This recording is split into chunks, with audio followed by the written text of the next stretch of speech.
Iemand het eenmaal oor die lente gesê, dit is veel meer as net die verandering van 'n seisoen.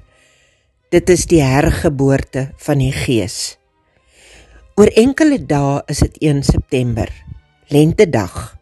Helaas, hier waar ek met jou gesels, voel dit onwaarskynlik dat die winterkoue ooit die wyk sal neem. 'n volgende koue front is pas aangekondig.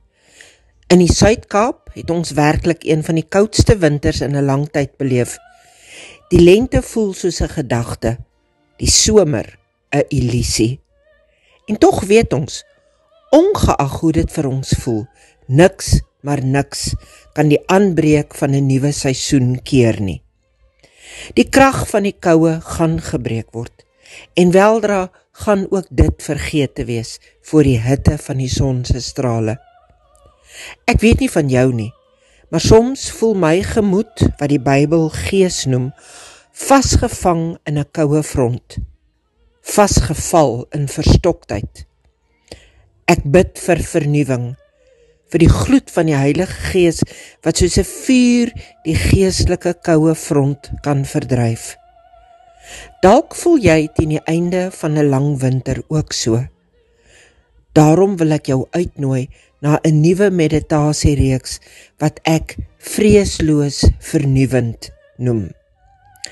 Ek is Ronel Besuidnout, 'n teoloog, 'n pastor van 'n Lutherse gemeente in die Suid-Kaap en 'n skrywer.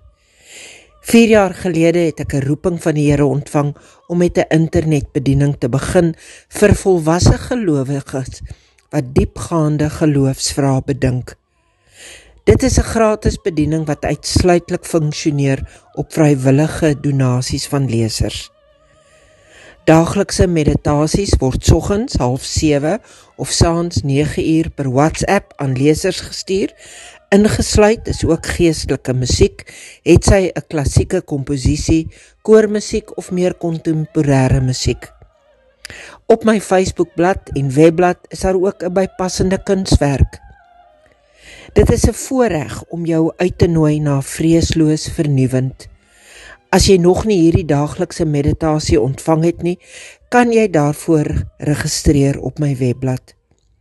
Ek dra self al die kostes van hierdie bediening en om dit uit te brei het ek jou hulp nodig. Dankie dat jy dit sal oorweeg om my as 'n donateur te ondersteun.